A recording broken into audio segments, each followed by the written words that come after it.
आप देख रहे हैं VHPC न्यूज।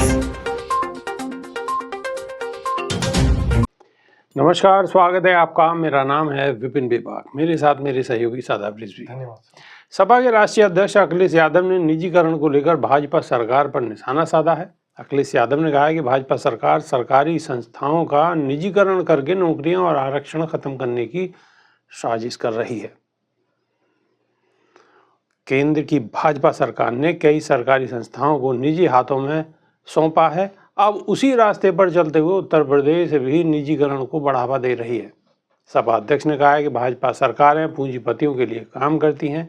पिछड़ा, दलित, अल्पसंख्यक यानी पीडीए को नौकरियों और आरक्षण से दूर करने के लिए निजीकरण किया जा रहा है।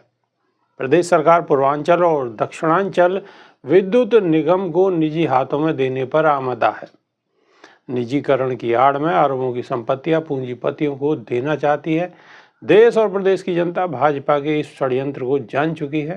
वहीं दूसरी ओर अखिलेश यादव ने यह भी कहा कि उत्तराखंड में जितनी भी परियोजनाएं चल रही हैं उनकी एनवायरमेंट इम्पैक्ट असेसमेंट रिपोर्ट का गंभीरता से अध्ययन किया जाए, इसके बाद ही कार्य प्रारंभ किए जाए। उन्होंने कहा है कि विकास और पर्यावरणीय सुरक्षा के प्रति भाजपा सरकार गंभीरता से काम क्यों नहीं करती। उन्होंने कहा है कि भाजपा की कथित विकास नीतियां विनाश परंग और पूंजीपति घरानों की पोषक है। इनका विकास लूट और झूठ का पर्याय बन चुका है। उत्तर प्रदेश से अलग उत्तराखंड राज्य बनने के बावजूद दोनों राज्यों के बीच भावनात्मक रिश्ता अटूट है। उत्तराखंड में पहाड़ कमजोर होने से जब आपदाएं आती रहती हैं, सवाल उन्होंने किया है कि वहां की सभी सरकारें आपदाओं से निपटने में असफल क्यों रहती हैं।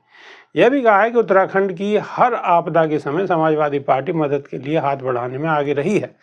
चमोली में वीआरओ के कैंप पर ग्लेशियर टूटने से वहां मौजूद मजदूर फंसे हैं, जिनमें से कुछ की दर्दनाक मौत हो चुकी है, कई अन्य घायल हैं। सपा मृतक परिवार के प्रति संवेदना व्यक्त करती है और उन्हें पर्याप्त मुआवजा दिए जाने की मांग करती है। घायलों के इलाज में लापरवाही ना हो, सरकार उनका ध्यान रखे। सादाब रिजवी, अखिलेश यादव केंद्र सरकार और उत्तर प्रदेश सरकार के साथ साथ अब तो उत्तराखंड पर भी सवाल उठा रहे हैं, उत्तराखंड की सरकार पर सवाल उठा रहे हैं। बिल्कुल बेबाक जी, क्योंकि उत्तराखंड से समाजवादी पार्टी का पुराना रिश्ता रहा है। भले ही उत्तराखंड सरकार बनने की वजह से समाजवादी पार्टी के बीच में और उत्तराखंड की जनता के बीच में आपसी खटास पैदा हो गई थी, क्योंकि समाजवादी पार्टी बिल्कुल नहीं चाहती थी कि उत्तर प्रदेश के टुकड़े हों। बिल्कुल उत्तराखंड बना, उत्तराखंड बनने के बाद से अब तक जब वहाँ आपदा आती है, त्रासदी आती है, तो समाजवादी पार्टी वहाँ पर राहत सामग्री पहुँचाने का, बचाव कार्य करने का काम करती है।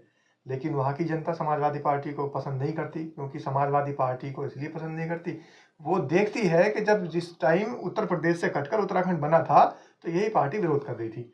लेकिन बात अखिलेश यादव कर रहे हैं यहाँ पर आपदा के अंदर, कि आपदा में वहाँ की सरकार जो है वो क्यों काम नहीं कर पाती है, लोगों को मदद क्यों नहीं पहुँचा पाती है। और दूसरा बड़ा सवाल जो उठाया अखिलेश यादव ने, वो ये उठाया कि जिस तरीके से केंद्र की सरकार ने निजीकरण शुरू कर रखा है, वैसे ही उसी की राह पर अब उत्तर प्रदेश चल निकला है। उत्तर प्रदेश सरकार भी निजी हाथों में, अभी आपने देखा कुछ दिन पहले जो विद्युत विभाग का था उसका मामला आया था सामने, के विद्युत विभाग का भी निजीकरण कर दिया गया। इससे पहले तहसीलदार की भर्तियां, यहाँ तक के जो सरकारी कामकाज करने वाले लोग हैं, लेखपाल, उनकी भर्तियां भी निजीकरण हाथों में चली गई थी। विरोध हुआ, तब जाकर मामला शांत हुआ, वरना तो निजीकरण सारा कुछ चल रहा है। उत्तर प्रदेश की सरकार बिल्कुल केंद्र सरकार की राह पर चल रही है और निजीकरण करने में जुटी हुई है। यहाँ तक के निजीकरण इस तरीके से करते हैं जैसे प्रत्यक्ष रूप से तो सरकार, जो व्यवसायी है, जो चंद मुट्ठी भर व्यवसायी हैं, वो तो सरकार नहीं चला सकते।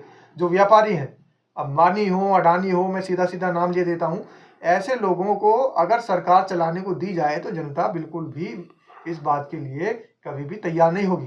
तो अप्रत्यक्ष रूप से इन व्यवसायियों को, इन व्यापारियों को सरकार के सारे जिम्मेदारी, सरकार के सारे काम सौंपे जा रहे हैं, उसी का नाम निजीकरण है।